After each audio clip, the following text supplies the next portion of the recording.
जय श्री राम। बहुत बहुत स्वागत करता हूं आप सभी का एक बार फिर से अपने YouTube चैनल पर। मैं पंडित आशीष शर्मा। मेरा आज का ये वीडियो रहेगा मीन राशि के जातकों के लिए, यानी यह वीडियो चंद्र राशि पर आधारित है। इस वीडियो में हमारी पूरी चर्चा रहने वाली है वर्ष 2023 के बारे में, कि वर्ष 2023 के अंदर मुख्य ग्रह बृहस्पति, शनि, राहु, केतु का गोचर आपकी राशि से कहाँ किन भावों में चल रहा है। इस वर्ष बनेगी गुरु राहु की युति, जिसको हम गुरु चांडाल दोष बोलते हैं। वर्ष की शुरुआत से शनि की साढ़े साती का पहला चरण शुरू हो जाएगा मीन राशि के जातकों को, यानी कहीं ना कहीं हर व्यक्ति विशेष पर शनि राहु केतु जो एक राशि में लंबे समय तक चलते हैं उनका प्रभाव होता है। तो वहीं आपकी राशि के मालिक बृहस्पति हैं, जो इस वर्ष में राशि परिवर्तन भी करेंगे, राहु के साथ युति भी बनेगी, शनि के साथ दृष्टि भी होगी और आप पर साढ़े साती के पहले चरण का प्रभाव, यानी कहीं ना कहीं एक प्रेशर सा क्रिएट होता भी दिखाई दे रहा है। कुछ ग्रहों की स्थितियां आपके लिए काफ़ी बेनिफिशियल भी रहने वाली हैं। उसी की चर्चा करेंगे कि जीवन के सभी क्षेत्रों पर आपके जीवन में आने वाले समय में क्या प्रभाव पड़ेगा। साथ ही साथ मैं आपको कुछ समय काल ऐसा भी बताऊंगा कि ये समय काल आपके लिए बहुत अच्छा है, ये समय काल आपके लिए टफ है, इस दौरान सावधान रहें। उपाय की ज़रूरत होगी तो उपाय भी इस वीडियो में आपको ज़रूर बताए जाएंगे। तो आइए शुरुआत कर लेते हैं इस वीडियो की, कि यहाँ हम बात करेंगे कि वर्ष 2023 कैसा रहेगा मीन राशि के जातकों के लिए। तो सबसे पहले शुरुआत हम मीन राशि के जो लॉर्ड हैं बृहस्पति, उसी के बारे में करेंगे कि बृहस्पति जब वर्ष 2023 शुरू होता है तो बृहस्पति मीन राशि के अंदर ही गोचर करेंगे। कब तक करेंगे? 22 अप्रैल 2023 तक। अब बृहस्पति राशि के भी मालिक हैं, दशम के भी मालिक हैं, मार्गी अवस्था में चल रहे हैं, बिना किसी अशुभ प्रभाव के चल रहे हैं। इसका मतलब है कि दशम और राशि दोनों स्वस्थ दिखाई दिए। दशम भाव जो कि कार्य क्षेत्र के लिए है, कार्य क्षेत्र में कोई परेशानी, कोई रुकावट, कोई बाधा नजर नहीं आती कि बृहस्पति अपनी जगह अच्छी अवस्था में बैठा है। वहीं ये ग्रह कार्य क्षेत्र के अंदर इम्प्रूवमेंट देने के लिए तैयार है। आपका कॉन्फिडेंस लेवल अच्छा रहेगा, आपका स्वास्थ्य अच्छा रहेगा, आपका मान सम्मान बना रहेगा, मन के भीतर ईश्वर के प्रति आस्था रहेगी। आप परोपकार से संबंधित काम करने के लिए भी इस दौरान तैयार रहेंगे, क्योंकि मीन राशि के जातक हृदय से बहुत ही पवित्र देखे गए हैं। मन के अंदर चंचलता तो रहती है, मन के अंदर उथल पुथल तो हमेशा रहती है, क्योंकि मीन का स्वामी ही मछली है। मीन मतलब मछली, और मछली समुद्र में हो, नदी में हो, कहीं भी हो, वो इधर से उधर भगती रहती है। इसका मतलब है कि व्यक्ति के स्वभाव में भी वो चीज़ें देखी जाती हैं। मन से और हृदय से बड़े पवित्र होते हैं, ना किसी का बुरा चाहते हैं, ना किसी को कुछ कहते हैं। वैसे ही इस मीन राशि के फल आपको पूरे मिलेंगे 22 अप्रैल 2023 तक। चाहे वो स्वास्थ्य हो, चाहे मान सम्मान हो, वो बढ़िया, कार्य क्षेत्र हो, नौकरी हो, व्यापार हो, उस हिसाब से ये ग्रह की स्थिति 22 अप्रैल तक बहुत बेहतर आपके लिए है। अगर बृहस्पति राशि में ट्रांजिट करके पंचम भाव पर अपनी दृष्टि देता है तो यह शिक्षा को बढ़ावा देने वाला समय है। यह समय आपके जीवन में शिक्षा के लिए अच्छा है, विद्या के लिए अच्छा है, कुछ नया पढ़ने पढ़ाने के लिए अच्छा है, संतान से संबंध के लिए अच्छा है। संतान से संबंधित स्थितियां बेहतर होंगी कि भी हाँ, मेरी संतान भी इस दौरान कुछ अच्छा कर रही है। कंसीव करने के लिए अच्छा समय हो जाता है कि बृहस्पति की पंचम दृष्टि पंचम भाव पर भी है और नवम दृष्टि नवम भाव पर भी है। इसका मतलब कहीं ना कहीं जो पंचम और पंचम से पंचम दोनों भाव बृहस्पति की दृष्टियों से प्रभावित हैं। नवम भाव पर बृहस्पति की दृष्टि का जाना भाग्य के लिए अच्छा माना जाता है, धर्म के लिए अच्छा है, ईश्वर की कृपा प्राप्त करने के लिए अच्छा है, हायर एजुकेशन के लिए बहुत अच्छा योग है। कभी कभी फॉरेन ट्रैवलिंग या दूर स्थान से जुड़कर पढ़ाई कराने का भी योग इसी वजह से है। बृहस्पति का दोहरा गोचर जब आता है सप्तम भाव पर, कि सप्तम भाव को भी बृहस्पति देख रहा है, पंचम भाव को भी बृहस्पति देख रहा है, इसका मतलब कहीं ना कहीं आपके लिए एक अच्छे स्थितियां 22 अप्रैल तक बनी हुई है। अब क्या होगा कि 22 अप्रैल को बृहस्पति का राशि परिवर्तन होगा। राशि परिवर्तन करके बृहस्पति चले जाएंगे अपने से दूसरे घर के अंदर। यदि देखें कि राशि का मालिक दूसरे में गया तो धनदायक होता है। बोलचाल के माध्यम से, आपके व्यवहार के माध्यम से आपको धन मिलेगा। वहीं दशम भाव का मालिक है बृहस्पति, वो भी अपने से पंचम के अंदर गया, यानी कार्य क्षेत्र के अंदर बुद्धि लगाने का समय है। अपनी बुद्धि से और अपनी सद्बुद्धि और योजनाओं से आप फायदा लेंगे। ऐसी स्थितियों में जो लोग फाइनेंस से रिलेटेड कार्य करते हैं, पैसे का लेन देन जीवन में ज़्यादा है, शेयर से संबंधित काम करते हैं, फंड से संबंधित काम करते हैं, LIC हेल्थ इंश्योरेंस पॉलिसी से रिलेटेड काम करते हो आप, खाने पीने से संबंधित काम करते हो, कोई होटल कोई रेस्टोरेंट से संबंधित काम है, खाने पीने के माल की सप्लाई करते हो, यानी कुछ भी ऐसा आपका, चाहे हलवाई का ही काम है, चाहे आपका बेकर्स का काम है, खाने पीने से रिलेटेड जो भी चीज़ें आती हैं वो सब इसी कंट्रोल में आती हैं, तो उन लोगों के लिए कॉम्बिनेशन बहुत अच्छा। अब 22 अप्रैल से 30 अक्टूबर तक राहु यहीं रहेंगे। सबसे पहली बात कि ये मंगल की राशि है। मेष राशि उत्तेजना और जोश से भरी हुई राशि, अग्नि तत्व राशि, उसमें राहु जैसा ग्रह बैठा है जो आपकी वाणी पर बैठा है, और बृहस्पति भी वहां पहुंच जाएगा। बृहस्पति कहेगा ठीक ठाक व्यवहार करो, राहु कहेगा ठीक ठाक व्यवहार नहीं, जैसा मैं कहता हूं वैसा चलो, क्योंकि राहु चलेगा उल्टा, बृहस्पति चलेगा सीधा। इसलिए 22 अप्रैल से लेकर 30 अक्टूबर के बीच आपको अपने व्यवहार का बहुत ध्यान रखना है। ये सेकंड हाउस है, तो सबसे पहले ये आपकी बोलचाल को बिगाड़ने की कोशिश करेगा, आपकी दिनचर्या को बिगाड़ेगा, आपको गलत खान पान के अंदर इन्वॉल्व करेगा, आपकी दिनचर्या आपके अनुशासन को भंग करने की कोशिश करेगा। वहीं आपकी बोलचाल को जब खराब करेगा, बोलचाल खराब होगी तो व्यवहार खराब होगा, व्यवहार खराब होगा तो पैसा नहीं आएगा जीवन में, क्योंकि आप चाहे नौकरी कर रहे हो चाहे व्यापार, अगर आपकी बोलचाल सही नहीं है, आप किसी से ठीक प्रकार से नहीं पेश आ रहे हो, तो ये कहीं ना कहीं आपके लिए बहुत बड़ा नुकसान है, क्योंकि व्यक्ति आपसे कहेगा कुछ नहीं, लेकिन धीरे धीरे लोग बाग आपसे दूर हट जाएंगे, पीछे हट जाएंगे। फाइनेंस रिलेटेड कार्यों में ध्यान रखें कि इस दौरान पैसे से संबंधित लेन देन का ध्यान रखें, क्योंकि शनि की तीसरी दृष्टि भी यहाँ पर है, यानी राहु के साथ शनि जैसे दो ग्रहों का शुभ प्रभाव वहां आ गया, यानी बृहस्पति को दिक्कत हो रही है राहु से और शनि से। इसका मतलब है इस दौरान बृहस्पति के बीज मंत्र का जाप करना, ओम ब्रह्म बृहस्पति नमः, इसकी 3-5 माला का जाप कर लीजिए, और शिव जी की पूजा, भगवान शिव की पूजा करने से भी आपको इस दौरान बहुत लाभ मिलेगा। यानी जब गुरु राहु का योग बनता है तो गुरु को राहु का ग्रहण लगता है, और गुरु कौन है? ज्ञान बुद्धि विवेक के कारक हैं। जब इसके ऊपर ग्रहण लगाने का राहु प्रयास करेगा तो इसका सीधा सीधा मतलब है कि ये ग्रह आपसे गलती कराने के लिए तैयार है, इसको कहते हैं मति भ्रमित करने का योग।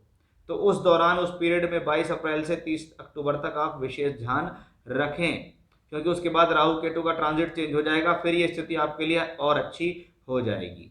अब बृहस्पति की जब पंचम दृष्टि छठे भाव पर आती है तो बृहस्पति हमेशा से चीज़ों को अवॉइड करते हैं कि भी प्रॉब्लम्स आ रही हैं, भाई झगड़ा झंझट नहीं चाहिए, विवाद नहीं चाहिए।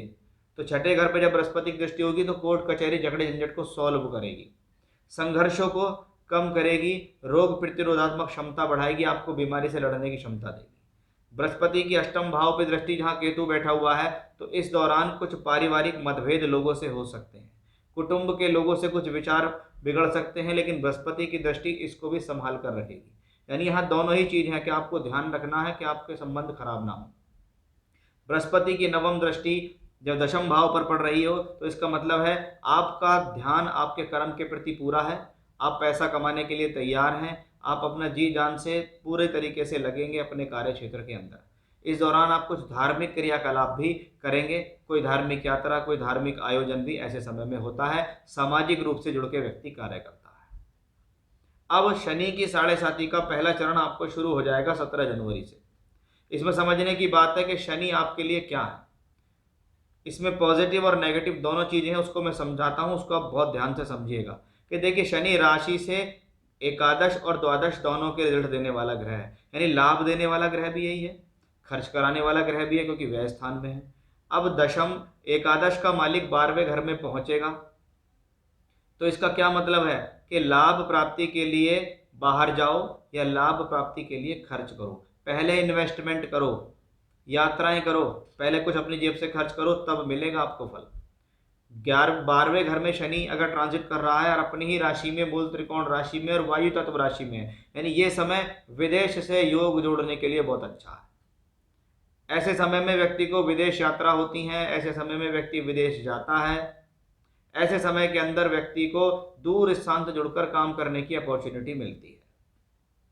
17 जून से 4 नवंबर शनि जब 12वें घर में वक्री रहेंगे तो इस दौरान आपको स्वास्थ्य में प्रॉब्लम्स आएंगी, कार्यों में अड़चने आएंगी, काम रुका सा महसूस होगा, क्योंकि वक्री ग्रह 12वें घर में होता है तो चीज़ों को बढ़ाता है, एक्सपेंसेस बढ़ाएगा, खर्च बढ़ा देगा, आय से अधिक खर्च कर देगा, आप पैसे के लिए प्रॉब्लम में आ जाएंगे कि भाई मुझे इस समय अगर अगर कोई इन्वेस्ट करने वाला मिल जाए, कोई हेल्प करने वाला मिल जाए तो मेरे लिए अच्छा है। एक तरफ स्वास्थ्य की प्रॉब्लम तो दूसरी तरफ हेल्थ इश्यूज। अब चंद्रमा से 12वें घर के अंदर शनि का ट्रांजिट, सबसे पहले चंद्रमा मन है, मन से 12वें घर में शनि, इसका मतलब आप पे मानसिक प्रेशर देना शुरू, आपको 7.5 शुरू हुई और आप पे मानसिक दबाव आना शुरू हो गया।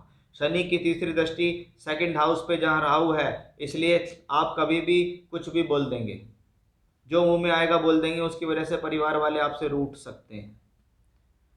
शनि की भी दृष्टि आप देखिएगा छठे भाव पे होगी, बृहस्पति की दृष्टि भी छठे भाव पर आएगी अप्रैल के बाद और दिसंबर तक होगी। क्या हो सकता है, जो लोग रोग ऋण रिपु से संबंधित कार्य कर रहे हैं उनके लिए अच्छा है। जैसे रोग यानी अब मेडिकेशन से संबंधित कोई भी अगर आप कार्य कर रहे हो तो अच्छा है।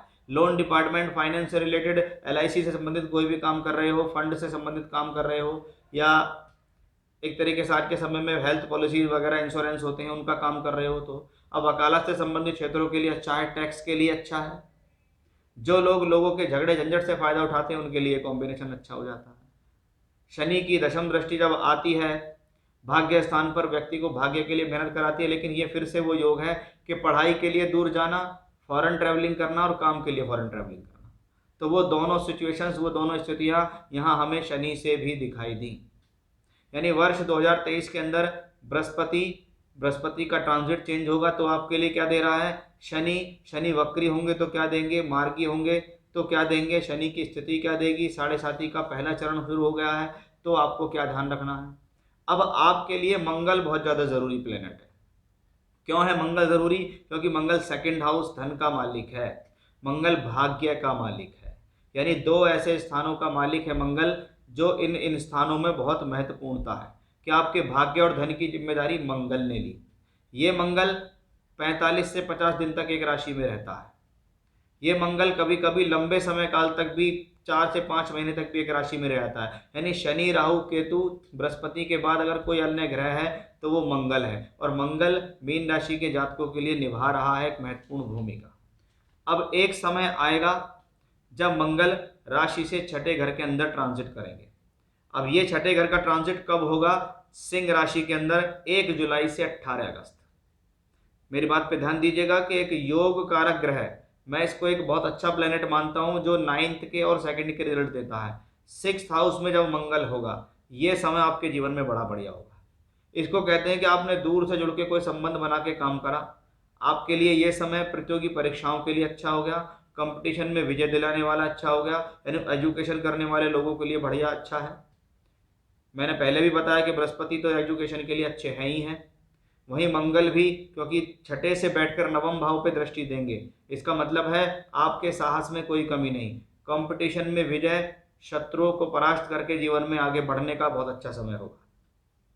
क्योंकि अगर पंचम भाव से देखें तो मंगल नवम अपने से पंचम में होगा और नवम से देखें तो अपने दशम में होगा। यानी ये समय आपके लिए कार्य क्षेत्र के लिए अनुकूल है। ऐसे समय में दूर स्थान से जुड़कर, या आपका मन है कि मैं विदेश चला जाऊं या मुझे दूसरी जगह नौकरी मिल जाए या मेरा ट्रांसफर हो जाए, तो ये समय आपके लिए अनुकूल होगा। फिर मंगल का ट्रांजिट होगा केंद्र में, यानी कन्या राशि में मंगल आएंगे 18 अगस्त से 3 अक्टूबर। इस दौरान जो मंगल की स्थिति है वो बहुत बेहतर रहेगी। क्यों, भले ही मंगल सप्तम में होंगे लेकिन धन का मालिक केंद्र में होगा, भाग्य का मालिक केंद्र में होगा। ये मंगल कार्य क्षेत्र के अंदर साहस देगा, ऊर्जा देगा, काम करने की क्षमता देगा और आपको आगे बढ़ाएगा। लेकिन इस दौरान विशेष सावधानी भी है। क्यों, सेकंड हाउस पे मंगल की 8वीं दृष्टि होगी, दूसरे घर में राहु है, दूसरे घर में राहु के साथ बृहस्पति है, शनि की भी दृष्टि और मंगल की भी दृष्टि। यानी इस दौरान साइलेंट रह के काम करो। ये प्लेनेट आपको क्रोध दिला सकता है और आपका क्रोध वाणी के बल पे बाहर निकल के आएगा।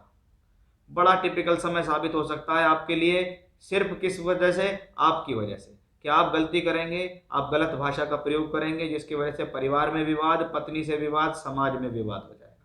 अगर बहुत संयम से चलेंगे, शांत रहेंगे इस दौरान, तो आप देखेंगे पैसा भी आएगा, काम भी अच्छा होगा और मन भी आपका बहुत ज़्यादा शांत रहेगा। तो इस दौरान आपको विशेष सावधानी रखनी है। और 16 नवंबर से 28 दिसंबर का समय तो आपके लिए बहुत ही बेहतर रहेगा, क्योंकि उस दौरान मंगल अपनी स्वराशि के अंदर 9th हाउस में रहेंगे। इस दौरान ये ग्रह आपको फॉरेन ट्रैवलिंग करा सकता है, भाग्य में लाभ, काम के लिए बाहर जाना, दूर जुड़ना, उन सब के लिए बड़ा अच्छा ये समय है। तो यहाँ आपको मैंने समझाने की कोशिश की है कि बृहस्पति राहु, शनि, मंगल, इनका संबंध एक समय पे किस किस तारीख पे आपके साथ कैसा हो सकता है, किस समय से किस समय के दौरान आपके लिए अच्छा है, क्या बुरा है, क्या सावधानी रखनी है, कौन सी पूजा आपको करनी है, वो भी मैंने इस वीडियो में आपको बताया है। तो ये था मेरा आज का विषय कि मीन राशि के जातकों का वर्ष 2023 कैसा रहेगा। फिर से इसी प्रकार की जानकारी लेकर आपके सामने हाजिर होऊंगा मैं। तब तक के लिए बने रहिएगा मेरे साथ। जय श्री राम।